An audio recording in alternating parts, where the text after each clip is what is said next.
Usa sa labing importante nga okasyon sa matag Kapaskuhan ang Misa de Gallo o Simbang Gabi. Kini ang panahon asa puno ang mga simbahan alang sa tradisyonal nga misa sa kadlawon, asa usa kini sa hugot nga bantayan karon sa kapulisan ug kasundaluhan. Kini human ang pagbusikad sa Marawi atong Disyembre 3 atol sa Catholic Mass sulod sa gymnasium sa Mindanao State University.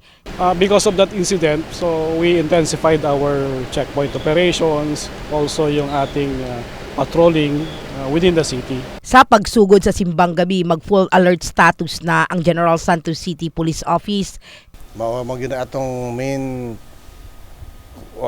concern din sa atong PNP nga atong yung higpitan ng atong i-harden dato atong security requirements din sa Gensan para dili mahitabo dito sa Marawi. Samtang gibawal usa ang paglib sa kapulisan, una nang giangkon sa mga nasangpit nga walay bahad sa seguridad sa dakbayan. In the heart of changing lives. Kini sa Brigada Richard Gubalani sa Brigada News Gensan. Brigada News.